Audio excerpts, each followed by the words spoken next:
कुणाल और रिंकी दोनों शिवपुरी कॉलोनी में रहते थे। उनके घर एक दूसरे से सटे हुए थे। दोनों ही हम उम्र के थे और साथ साथ खेल कूद कर बड़े हुए थे। दोनों के परिवार भी संपन्न, आधुनिक और स्वच्छंद विचारों के थे। इसलिए उनके परिवार वालों ने कभी भी उनके मिलने जुलने और खेलने कूदने पर कोई प्रतिबंध नहीं लगाया था। इस प्रकार कुणाल और रिंकी साथ साथ पढ़ते लिखते, खेलते कूदते अच्छे अंकों के साथ हाई स्कूल पास कर गए। कुछ समय बीतता गया और ये दोनों बड़े हो गए। यह सहज आकर्षण धीरे धीरे न जाने कब प्यार में बदल गया। इसका पता न तो कुणाल को चला और न रिंकी को और न ही उनके परिवार वालों को। लेकिन यह बात निश्चित थी कि कुणाल को रिंकी अब और अधिक खूबसूरत, आकर्षक और लगने लगी थी। दूसरी तरफ रिंकी को भी कुणाल अधिक स्मार्ट, होशियार और अच्छा लगने लगा था। दोनों एक दूसरे में किसी फिल्म के नायक नायिका के रूप में अपनी छवि देखने लगे थे। एक दिन बात यहाँ तक पहुँच गई कि इस वर्ष वैलेंटाइन डे पर दोनों ने एक दूसरे को न सिर्फ ग्रीटिंग कार्ड दिए बल्कि दोनों के बीच प्रेम भरे SMS का भी आदान प्रदान हुआ। इसके बाद तो एक दूसरे के प्रति उनकी झिझक खुलने लगी। वे दोनों प्रेम का इजहार तो करने ही लगे थे, साथ ही फिल्मी स्टाइल में एक दूसरे से प्रेम भरी नोक-झोंक भी करने लगे। हालात यह हो गई कि पढ़ते समय भी दोनों एक दूसरे के ख्यालों में डूबे रहते। अब किताबों के पन्नों पर भी उन्हें एक दूसरे की तस्वीर नजर आ रही थी। इसके चलते उनकी पढ़ाई पर असर पड़ना स्वाभाविक था।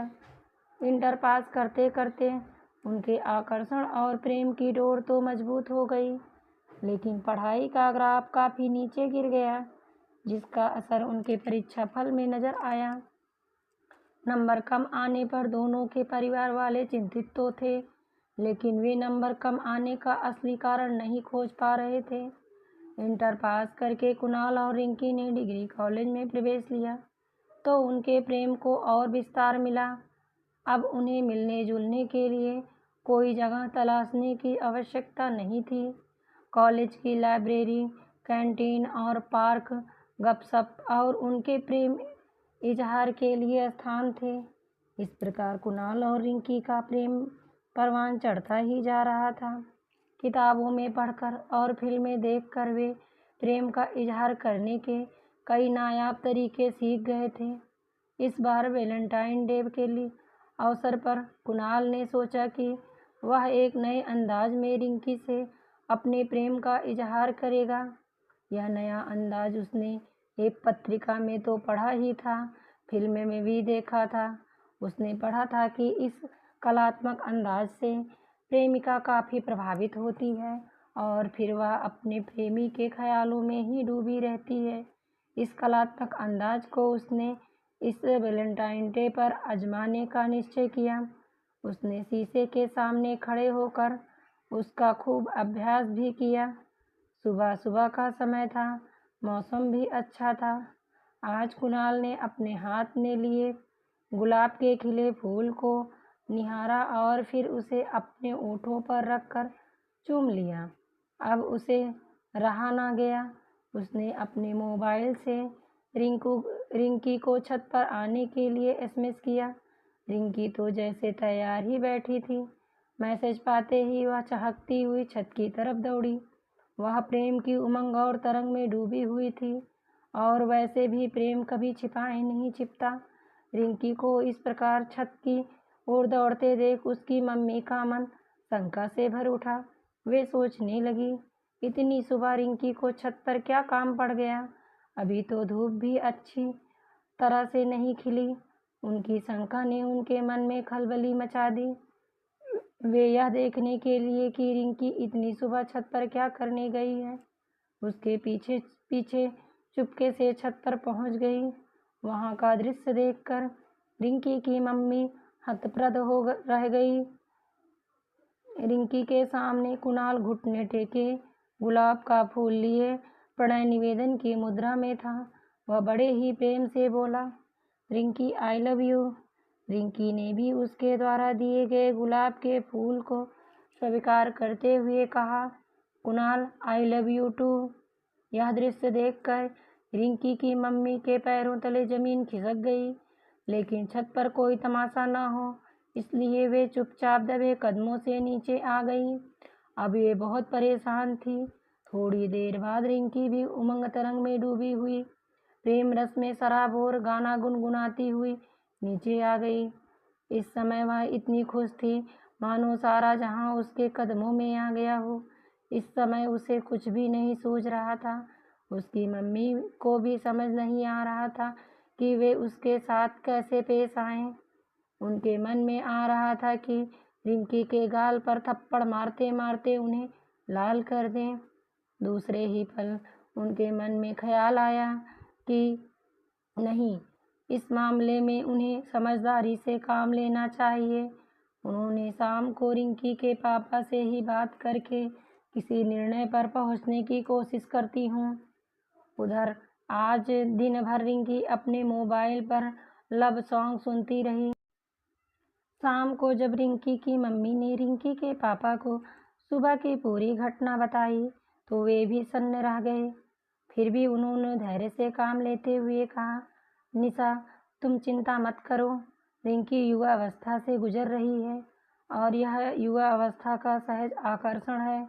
हमने भी ऐसा ही किया था।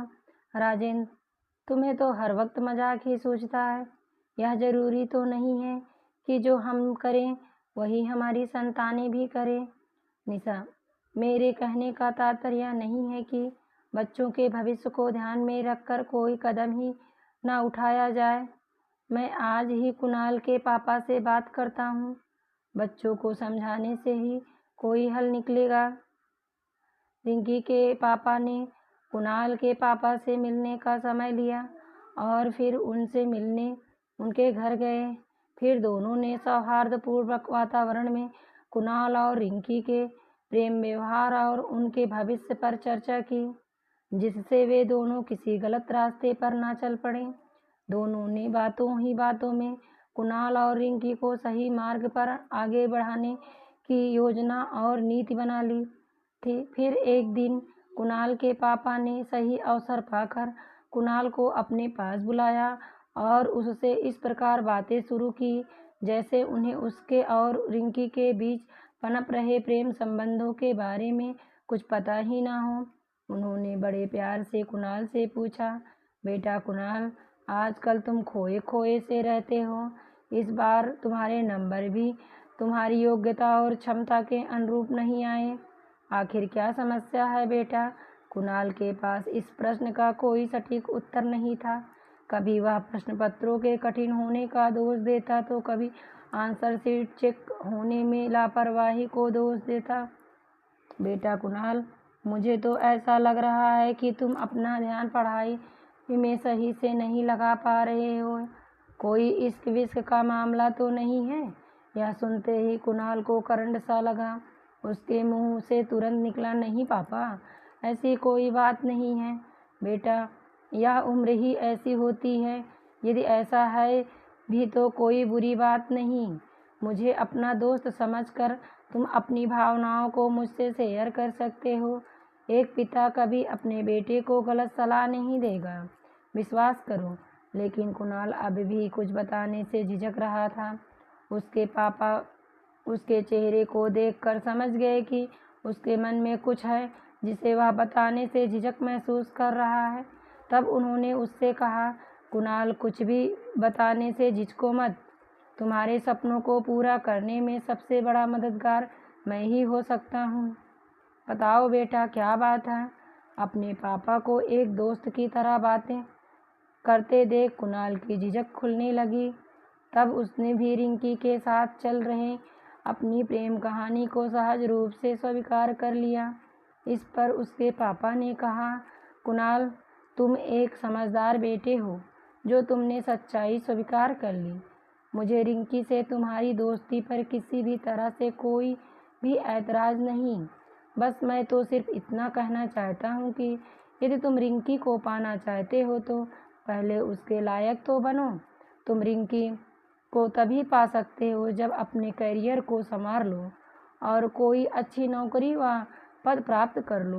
बेटा, यदि तुम अपना और रिंकी का जीवन सुखमय बनाना चाहते हो तो तुम्हें अपना करियर संवारना ही होगा, अन्यथा रिंकी के पेरेंट्स भी तुम्हें स्वीकार नहीं करेंगे। इस दुनिया में असफल आदमी का कोई साथ नहीं देता है। यह सुनकर कुणाल के भावावेश में कहा, पापा, हम एक दूसरे से सच्चा प्यार करते हैं, कभी हम एक दूसरे से जुदा नहीं हो सकते हैं। बेटा, तुम दोनों को जुदा कौन कर रहा है? मैं तो बस इतना कह रहा हूँ कि यदि तुम रिंकी से जुदा नहीं होना चाहते हो तो उसके लिए कुछ बनकर दिखाओ, अन्यथा कितने ही सच्चे प्रेम की दुहाई देने वाले रिश्ते हो अनमेल होने पर टूट और बिखर जाते हैं। यदि तुम ऐसा नहीं चाहते तो रिंकी की ज़िंदगी में खुशबू महकाने के लिए तुम्हें कुछ बनकर दिखाना ही होगा। पापा, आपकी बात मुझे समझ आ गई। हम जिस चीज़ को चाहते हैं उसके लिए हमें उसके लायक बनना ही पड़ता है, नहीं तो वह चीज़ हमारे हाथ से निकल जाती है। अभी तक मैं अपना बेशकीमती समय यूं ही गाने सुनने और फिल्में देखने में गंवा रहा था। अब मैं अपना पूरा समय अपना करियर संवारने में लगाऊंगा। मुझे अपने प्यार के काबिल बनना है। शाबाश बेटा, अपने इस जज्बे को कायम रखो, अपनी पढ़ाई में पूरा मन लगाओ, अपना करियर संवारो। मात्र सपने देखने से कुछ नहीं होता, उन्हें हकीकत में बदलने के लिए प्रयास और परिश्रम करना ही पड़ता है। रिंकी को पाना चाहते हो तो रिंकी के काबिल बनो। पापा, आपने मेरी आंखें खोल दी है। मैं आपसे वादा करता हूँ कि मैं ऐसा ही करूँगा। ठीक है बेटा, तुम्हें मेरी सलाह समझ में आ गई। मैं एक दोस्त और मार्गदर्शक के रूप में तुम्हारे साथ हूँ। इसी प्रकार की बातें रिंकी के पेरेंट्स ने रिंकी को भी समझाया। इसका असर जल्दी ही देखने को मिला। कुणाल और रिंकी एक दूसरे को पाने के लिए अपना करियर संवारने में लग गए। अब ये दोनों अपनी पढ़ाई ध्यान लगाकर करने लगे थे। रिंकी और कुणाल के पेरेंट्स भी यह देखकर काफ़ी खुश थे कि उनके बच्चे सही रास्ते पर फिर से चल पड़े हैं और अपना अपना भविष्य उज्जवल बनाने में लगे हैं। दोस्तों, ये थी हमारी आज की कहानी। आपको कैसी लगी कृपया कमेंट में बताएं और वीडियो को लाइक, शेयर और चैनल को सब्सक्राइब करें। धन्यवाद दोस्तों।